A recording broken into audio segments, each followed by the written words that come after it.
Ukurasa wa kitabu cha Tinga tumeufunga. Lakini ana tabia ya kinyonga. Riwaya ndefu yenye simulizi za mateso, furaha, majuto, ufanisi na hata kushindwa imefika mwisho.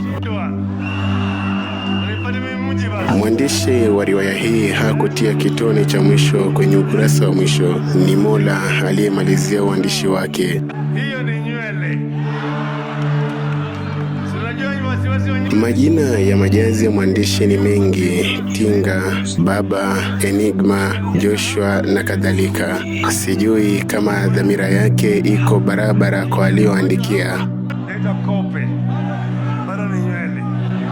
Akiteremka hapa naita shurubu. Lakini bado nini? Taswira ya alichokiandika ipo akilini kwa kila msomi wa kazi zake bunilizi, lakini sidhani kama kuna msomi yoyote aliyetarajia mwandishi na msawiri wa wahusika katika maeneo mbalimbali nchini kuondoka bila kuwapanga kisiasa. Niliambiwa lakini nimesahau.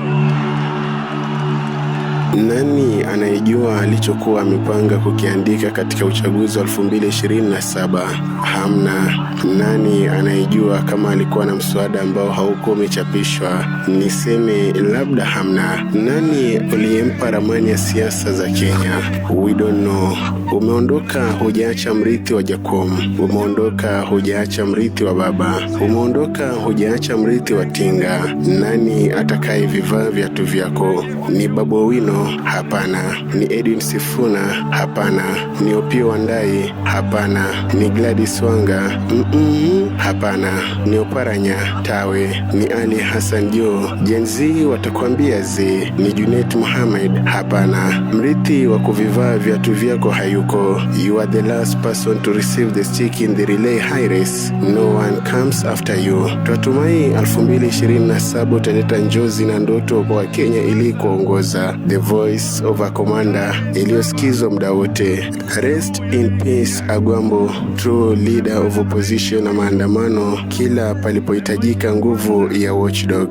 Bado nini?